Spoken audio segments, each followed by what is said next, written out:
नमस्कार दोस्तों, स्वागत है मेरा YouTube channel Utpal study point में। पिछले अध्याय में गणित के विषय में हम लोग संख्या पद्धति के अंतर्गत संख्या के बारे में हम लोग आलोचना किए थे। यानी संख्या क्या है, अंक क्या है और संख्या कितने प्रकार के हैं।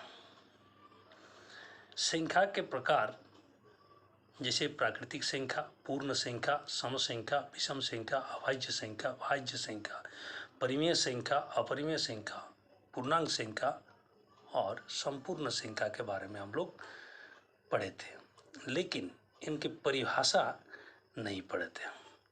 तो आइए हम लोग एक एक करके परिभाषा पढ़ते हैं। जैसे प्राकृतिक संख्या किसे कहते हैं? गिनने के समय प्रयोग में आने वाले सभी संख्या प्राकृतिक संख्या होती है।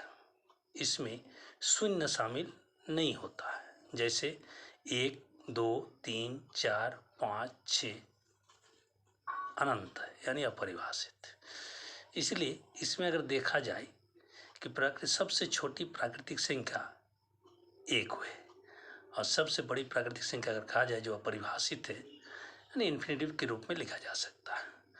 अब ये पूर्ण संख्या किसे कहते हैं? जब हम प्राकृतिक संख्या में शून्य लगा देते हैं तो वह पूर्ण संख्याओं का समुच्चय कहलाता है। जैसे 0, 1, 2, 3, 4, 5, 6, 7 अनंत तक, यानी सबसे छोटी पूर्ण संख्या 0। और देखा जाए सबसे बड़ी पूर्ण संख्या कहा जाए तो ये परिभाषित हुए, अनंत हुए। आइए सम संख्या में चलते हैं। जो संख्याएं 2 से पूर्णतः विभाज्य हो उन्हें सम संख्या कहते हैं। जैसे 2, 4, 6, 8, 10, 12, 14 अप टू अनंत इन्फिनेटिव तक। इसलिए सबसे छोटी सम संख्या 2 है, सबसे बड़ी सम संख्या देखा जाए अनंत है, परिभाषित है। आइए विषम संख्या में चलते हैं। जो संख्याएं 2 से विभक्त न हो उन्हें विषम संख्या कहते हैं। जैसे 1, 3, 5, 7, 9, 11, 13 आदि अनंत तक। सबसे छोटी विषम संख्या देखा जाए तो 1 होता है और सबसे बड़ी विषम संख्या अनंत अपरिभाषित है। अभाज्य संख्या किसे कहते हैं? जिन संख्या के केवल 2 गुणनखंड हो, 1 तथा स्वयं संख्या, वही अभाज्य संख्याएं होती है। जैसे 2, 3, 5, 7, 11, 13, 19 अनंत तक। सबसे छोटी अभाज्य संख्या 2 हुए और सबसे बड़ी अभाज्य संख्या अपरिभाषित है। आइए भाज्य संख्या में चलते हैं। भाज्य संख्या किसे कहते हैं? न भाज्य संख्या जिन संख्याओं के 2 से अधिक गुणनखंड होते हैं वे भाज्य संख्याएं होती है। जैसे 4, 9, 12, 14, 15, 16, 18, 20, 21, 22, 25, 26, 27, 28, 30 अनंत तक। यानी सबसे छोटी भाज्य संख्या का देखा जाए तो 4, सबसे बड़ी भाज्य संख्या अनंत है। आइए अब चलते हैं हम लोग।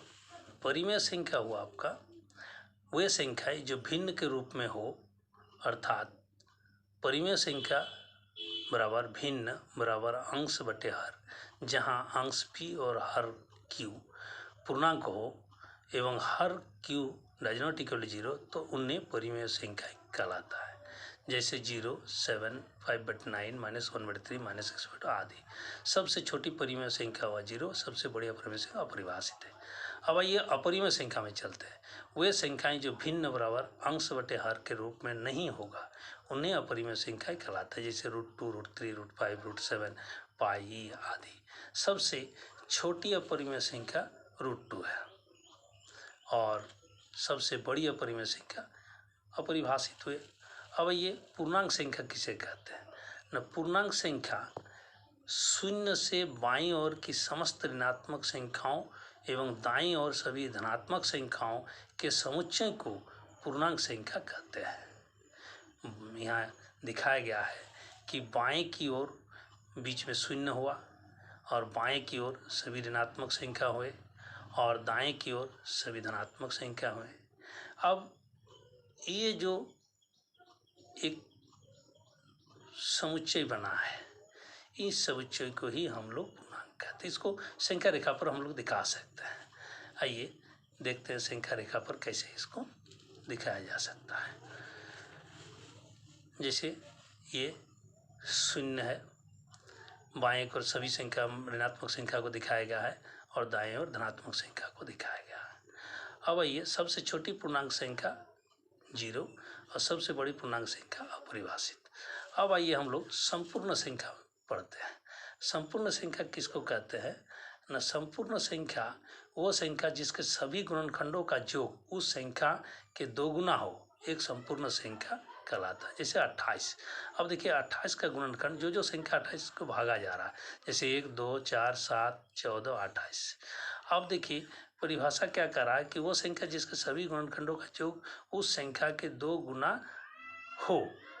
अब गुणनखंडों का जब, तो यहाँ 28 का गुणनखंड 1 2 4 7 14 28 है, इसलिए इनके गुणनखंडों का योग देखिए 1 जोड़ 2 जोड़ 4 जोड़ 7 जोड़ 14 जोड़ 28 इक्वल 56 हुआ। और ये 56 जो है इनके गुणनखंड के 2 गुना 28 हुआ। अब देखिए संख्या कितना है 28 है और ये 2 है, तो ये जो 2 गुना 28 हुआ, संख्या का जो 28 का 2 गुना हुआ, इसी 2 गुना को ही, यही 2 गुना ही जो परिभाषित करता है, इसलिए संपूर्ण संख्या को परिभाषित करता है। इसी को हम लोग संपूर्ण संख्या कहते हैं। धन्यवाद। वीडियो अच्छा लगा तो सब्सक्राइब जरूर कीजिए, शेयर कीजिए और बेल आइकन को जरूर दबाइए। धन्यवाद।